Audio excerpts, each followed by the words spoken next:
मेहर teaching में आपका स्वागत है। आज का टॉपिक है हमारा शैक्षिक मनोविज्ञान, अर्थ, क्षेत्र एवं कार्य। यहाँ हम पढ़ेंगे इसका जो अर्थ है, उत्पत्ति है, उसके बाद इसके जो भारतीय दृष्टिकोण से क्या क्या अर्थ है वो देखेंगे। इसका पूरा शिक्षा मनोविज्ञान में शिक्षा को द्विमुखी प्रक्रिया किसने कहा है, त्रिमुखी प्रक्रिया किसने कहा है, और जॉन डीवीडी ने क्या क्या परिभाषाएं दी हैं। संकुचित अर्थ, व्यापक अर्थ में जो 3H है कौन सा है, और त्रि प्रकार है ना, 3R कौन से हैं, 4H कौन से हैं वो भी देखेंगे। फिर देखेंगे शिक्षा के प्रकार कौन कौन से हैं। इसके बाद आएगा मनोविज्ञान, इसका अर्थ, उत्पत्ति, मनोविज्ञान का अर्थ जो वगैरह आएगी। उसके बाद वस्तु है जो एबिंगहॉस है, क्या क्या दी परिभाषाएं वगैरह। फिर साइकोलॉजी का जो विकास था, पहले आत्मा का विज्ञान, फिर मन का विज्ञान, फिर चेतना का विज्ञान, फिर व्यवहार का विज्ञान किसने माना है। उसके बाद भारत में जो मनोविज्ञान है ना, इसका विकास कहाँ पर हुआ, प्रथम विभाग कहाँ बना है ना, किसके इसके जो प्रोफेसर अध्यक्ष कौन बने, किसकी पुस्तक में क्या वर्णन है, मनोविज्ञान की शाखाएं और कार्य कौन कौन से, ये शाखाएं हैं पूरी। हाँ, इसके नोट्स अभी नहीं बनाए, इसका पार्ट होगा नेक्स्ट, शिक्षा मनोविज्ञान का अर्थ, परिभाषाएं वगैरह। हमारी जो यूनिट स्टार्ट होती है ना, अब हम जो पढ़ रहे हैं शैक्षिक मनोविज्ञान है ना, अर्थ, क्षेत्र और कार्य या उपयोगिता है, 3 टॉपिक ही हैं जो सेकंड ग्रेड में दिया हुआ है, रीट में दिया हुआ है। फर्स्ट ग्रेड में भी ये टॉपिक आता है, तो हमको रीट के फर्स्ट ग्रेड और सेकंड ग्रेड के अकॉर्डिंग ही चलना है।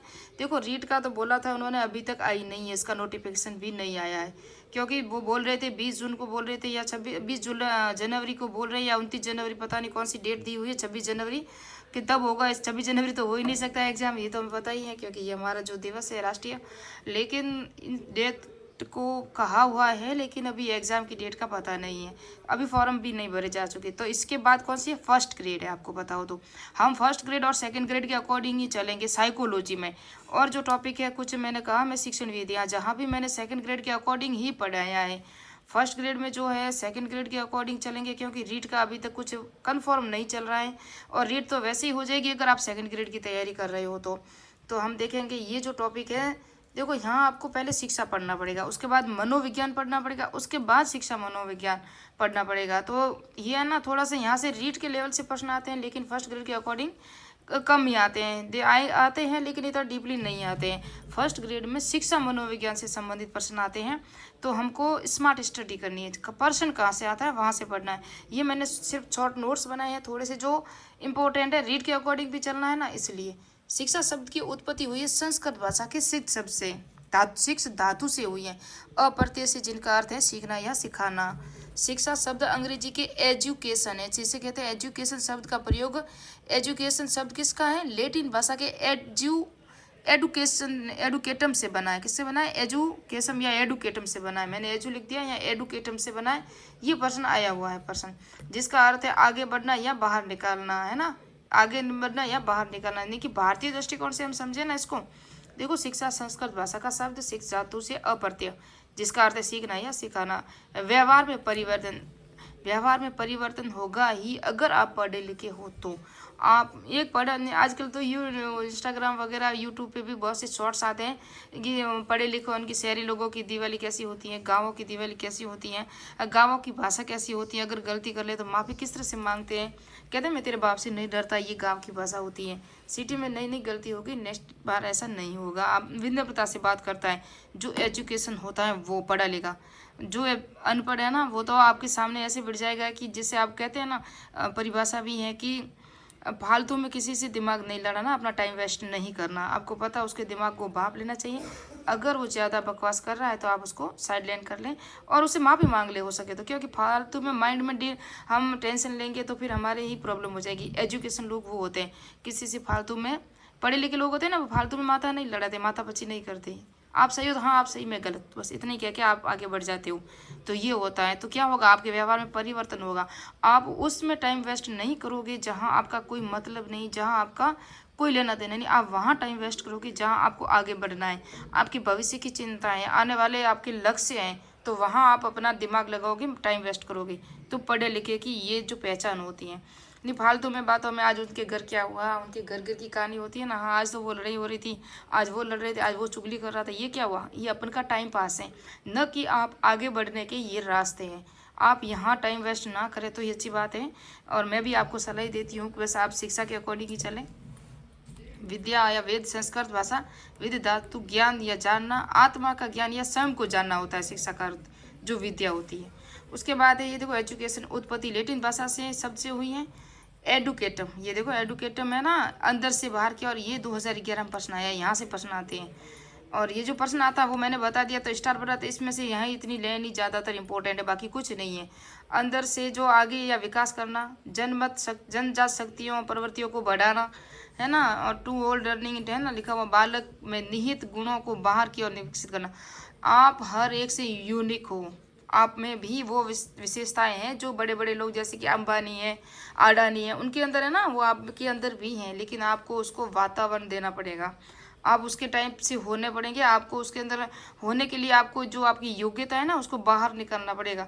आपके अंदर भी कहीं मोदी छुपे हैं, कहीं राहुल गांधी छुपे हैं, कहीं नेता छुपा है, तो कहीं शाहरुख है, कहीं सलमान है, कहीं हीरे भी छुपे हुए हैं। हर एक व्यक्ति अपने में यूनिक है, लेकिन आपको उसको तलाशना है। वो शिक्षा के माध्यम से ही आप तलाशोगे और आगे बढ़ोगे। तो आपको आगे बढ़ना है तो अंदर की जो शक्ति है आप अपने पर खर्च करें, जितना टाइम है ना वो अपने पर ही खर्च करें। तो ये था, मैंने शिक्षा के बारे में बताया। अब है एडम्स के अनुसार शिक्षा द्विमुखी प्रक्रिया है ना शिक्षा, तो इसके क्या है, शिक्षा, शिक्षक और शिक्षार्थी, ये दोनों के बीच में जो प्रक्रिया होती है ना वही है द्विमुखी प्रक्रिया एडम्स के अनुसार। ये भी प्रश्न आया तो हुआ है, लेकिन इतना इम्पोर्टेंट नहीं है जितना जॉन डीवीडी है। वेरी इंपॉर्टेंट है। जॉन डीवीडी वही है जो परियोजनात्मक विधि के भी जनक हैं, आपको पता हो तो शिक्षा त्रिमुखी प्रक्रिया वेरी इंपॉर्टेंट है। 2022 में भी रीट में यहाँ से प्रश्न आया है। तो किस किस को मानते हैं त्रिमुखी प्रक्रिया में? एक तो मानते हैं ये पाठ्यक्रम कैरिकुलम, एक मानते हैं टीचर्स शिक्षक, एक है स्टूडेंट्स जो विद्यार्थी, तीनों को मानते हैं। ये जो पाठ्यक्रम है ना, इसके अंदर सामाजिक वातावरण का या पाठ्यक्रम दोनों ही शामिल हैं। जॉन डीवीडी ने कहा है। मूल्यों की शिक्षा का प्रतिपादन किसने किया है? तो मूल्यों की शिक्षा पे जोर दिया था ना, वो भी जॉन डीवीडी ने दिया था, याद रखना। प्रथम शैक्षिक शिक्षाविद भी जॉन डीवीडी है। प्रगतिशील शिक्षा, उसकी जानकारी वो भी जॉन डीवीडी ने दी थी।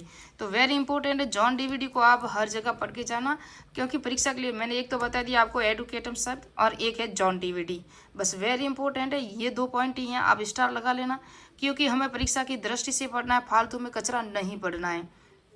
जॉन डीवीडी 1859 से 1952 तक अमेरिका के शिक्षा शास्त्री दार्शनिक विचारक थे। जॉन डीवीडी की पुस्तक को भी याद रखना, स्कूल एंड सोसाइटी, यानी कि स्कूल तथा समाज या विद्यालय, इन्होंने लिखी थी 1899 में। जनतंत्र और शिक्षा, डेमोक्रेसी एंड एजुकेशन, ये भी इन्हीं की पुस्तक है। मैं शैक्षिक समाजशास्त्र के महत्व को स्वीकार करते हुए शिक्षा को क्या कहा था इन्होंने? सामाजिक प्रक्रिया नाम दिया था। वेरी इंपॉर्टेंट है शिक्षा। अब हम देखते हैं इसका अर्थ, जो संकुचित अर्थ में, व्यापक अर्थ में। संवैधानिक अर्थ, ज्ञान प्रदान करना। परंपरागत, जो संकुचित अर्थ यानी कि छोट, बिल्कुल कम मात्रा में। व्यापक यानी बड़ी क्षेत्र पे। एक पक्षीय शिक्षक केंद्र बिंदु होता है, यहाँ एक पक्षीय होता है, यहाँ व्यक्ति का सर्वांगीण विकास होता है व्यापक शिक्षा में। और व्यापक शिक्षा में आधुनिक शिक्षा का अर्थ होता है औपचारिक शिक्षा, विद्यालय, महाविद्यालय, वो शिक्षा होती है ना। TSE यानी कि जॉन डीवीडी ने टीचर्स स्टूडेंट्स को कहा है TSE, टीचर स्टूडेंट को कहा है, टीचर है ना। तो ये भी किसकी देन है? ये भी TSE की जो देन है, जॉन डीवीडी ने कहा है, ये जॉन डीवीडी की देन है, जो शिक्षा के व्यापक अर्थ को दर्शाता है। अनौपचारिक शिक्षा समाज की मित्र और परिवार होता है ना, वो होती है अनौपचारिक शिक्षा होती है। शिक्षा के संकीर्ण अर्थ में 3R है और व्यापक अर्थ में 4H है, ये मैंने कहा था महात्मा गांधी वाला। और ये 3R में राइटिंग यानी कि लिखना, रीडिंग यानी पढ़ना, गणना करना यानी कि अर्थमेटिक, ये क्या है? तीनों ही R है, 3R। विद्यालय तक ही सीमित रहने वाली शिक्षा है जो संकीर्ण अर्थ में। व्यापक अर्थ में मानसिक विकास जिसे हेड कहते हैं, भावात्मक विकास हार्ट, क्रियात्मक विकास हैंड, शारीरिक विकास हेल्थ, ये चारों H दिए थे महात्मा गांधी ने। वेरी इंपॉर्टेंट है, जो जीवन पर्यंत चलने वाली शिक्षा है, जिनका व्यापक अर्थ में कहा था। शिक्षा के प्रकार, उद्देश्य, परिस्थिति के आधार पर, उद्देश्य और परिस्थिति के आधार पर शिक्षा के प्रकार 3 प्रकार हैं। औपचारिक शिक्षा क्या होती हैं? जो हम देखेंगे स्कूल, कॉलेज, जहाँ निश्चित समय पर जाना पड़ता है, निश्चित स्थान होता है, निश्चित समय होता है, निश्चित उद्देश्य होते हैं। जिस तरह हम 10th में पढ़ रहे हैं तो 10th में हमें परसेंटेज बनाने हैं। कॉलेज में है तो कॉलेज शिक्षा अनिवार्य है। जिस तरह औपचारिक शिक्षा होती है वहाँ निश्चित होता है। अनौपचारिक शिक्षा आप अपने बड़े बुजुर्गों से, माता पिता से, घर में कहीं भी, दादाजी से भी पुरानी चीज़ों की जो जानकारी हम ले सकते हैं, तो ये अनौपचारिक शिक्षा। निरौपचारिक शिक्षा वो होती है जो आजकल का सिस्टम है ना, ऑनलाइन कोर्स, जैसे आप उत्कर्ष का ऑनलाइन कोर्स ले सकते हो, कलाम का ले सकते हो, स्प्रिंग बोर्ड का ले सकते हो। हर कोई जो कोर्स है वो ऑनलाइन माध्यम से आपके घर में शिक्षा उपलब्ध कराई जाती है। आपको कहीं जाना नहीं पड़ता है। पत्राचार हो, दूरस्थ शिक्षा हो, इनका कोई निश्चित स्थान परिस्थिति, निश्चित स्थान नहीं होता। आप कहीं भी बैठ के आप इसकी शिक्षा ग्रहण कर सकते हो। तो 3 प्रकार के जॉन डीवीडी प्रथम शिक्षाविद है, वेरी इंपॉर्टेंट। इन्होंने बाल केंद्रित व प्रगतिशील शिक्षा की अवधारणा दी है। तो याद रखना, बाल केंद्रित शिक्षा की जो अवधारणा और प्रगतिशील शिक्षा की अवधारणा किसने दी है? जॉन डीवीडी ने। स्टार लगा लेना, ये परीक्षा में केवीएस या सीटेट में कई बार आ चुका है प्रश्न, वेरी इंपॉर्टेंट है। आपके सामने वही नोट्स रखे जाएंगे जो एग्जाम में आते हैं। 100% जब एग्जाम होगा ना, उसके बाद आप देख लेना मेरे वीडियो से कितने प्रश्न आए। उत्पत्ति साइको प्लस लोग्स ग्रीक भाषा के 2 शब्दों से बना है। अगर ग्रीक भाषा ना हो तो वहाँ लेटिन भाषा कर लेना आप। मनोविज्ञान का शाब्दिक अर्थ मन का विज्ञान, आत्मा का विज्ञान या मन का विज्ञान है ना। मनोविज्ञान मानव व्यवहार के साथ साथ पशु पक्षियों के व्यवहार का भी अध्ययन करता है। पशु वैज्ञानिक कौन थे आगे मैं बताऊंगी।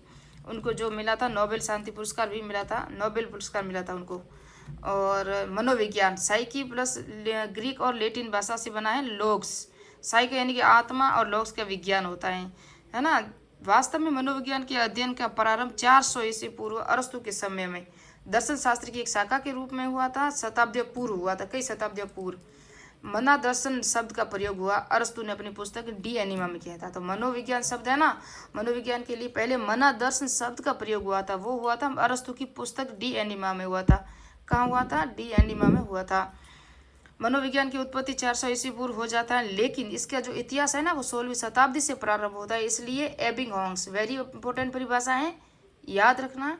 मनोविज्ञान का अतीत बहुत लंबा है लेकिन इसका इतिहास काफ़ी छोटा है, क्योंकि शुरुआत 16वीं शताब्दी से हुआ, इसलिए इतिहास इसका छोटा है। अरस्तु ने मनोविज्ञान का जनक और आदि जनक भी कहा जाता है अरस्तु को, याद रखना, वेरी इंपॉर्टेंट है। पता नहीं किसका मैच चल रहा है, आपको भी डिस्टर्ब हो रहा होगा, मैच चल रहा है टीवी पर। मनोविज्ञान की जननी कौन है? दर्शन शास्त्र है। दर्शन शास्त्र मनोविज्ञान को अलग करने का श्रेय किसको जाता है?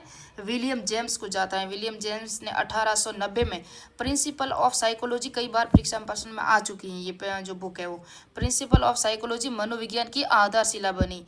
विलियम जेम्स अमेरिकी मनोविज्ञान का जनक है। तो अमेरिकी मनोविज्ञान का जनक कौन है? विलियम जेम्स हैं। मनोविज्ञान शब्द का सर्वप्रथम प्रयोग किसने किया था? रूडोल्फ गोएकले ने किया था 1590 में। साइकोलॉजिया नामक पुस्तक में किया था। मनोविज्ञान शब्द का प्रयोग, साइकोलॉजिया पुस्तक है, याद रखना, रूडोल्फ गोएकले ने किया था। प्रयोगात्मक आधुनिक मनोविज्ञान के जनक कौन है? विलियम वुंट ने जर्मनी में लिप्जिग नगर में 1879 में प्रथम मनोविज्ञान की प्रयोगशाला की स्थापना की थी। याद रखना, इसी के टीचर थे मनोविज्ञान में। लिप्जिग प्रयोगशाला थी ना यहाँ भारत के, जिन्होंने भारत में प्रथम प्रयोगशाला स्थापना की थी, वो आगे हम देखेंगे, है ना, किस किसने की थी। प्रथम मनोविज्ञान विभाग कहाँ बना, प्रथम मनोविज्ञान की प्रयोगशाला कहाँ बनी, प्रथम प्रोफेसर कौन थे, आगे हम पूरा डिटेल से देखेंगे, है ना, जब भारत में मनोविज्ञान का जनक पढ़ेंगे। यही DC बर्नलाइनर ने शिक्षा मनोविज्ञान का पिता किसको कहा है? विलियम जेम्स को कहा है। DC बर्नलाइनर ने कहा है शिक्षा मनोविज्ञान का जनक विलियम जेम्स है, जबकि अमेरिका में शिक्षा मनोविज्ञान का जनक तो विलियम जेम्स ही है, लेकिन अरस्तु को आदि जनक माना जाता है। आधुनिक जनक कौन है? विलियम वुड को शिक्षा मनोविज्ञान का जनक बताया गया है। टॉक टू टीचर में शिक्षा मनोविज्ञान की पृथक पुस्तक है, किनकी है ये? विलियम जेम्स की, याद रखना। टॉक टू टीचर मनोविज्ञान का विकास है ना, उसको नेक्स्ट पार्ट में पढ़ेंगे क्योंकि वीडियो बहुत बड़ा हो रहा है, आपको क्लियरिटी अच्छी नहीं आएगी। मनोविज्ञान आत्मा का विज्ञान, मन का विज्ञान, चेतना का विज्ञान, व्यवहार का विज्ञान। मनोविज्ञान को गंदी चीज किसने कहा? चेतना को, वो भी देखेंगे कौन सी पुस्तक में कहा। मनोविज्ञान के चरण, मनोविज्ञान के लक्ष्य, ये सब पढ़ेंगे नेक्स्ट पार्ट में। मिलते हैं नेक्स्ट पार्ट में, नेक्स्ट वीडियो में। जय हिंद, जय भारत। मेरे चैनल को सब्सक्राइब कीजिए, लाइक कीजिए, कमेंट कीजिए।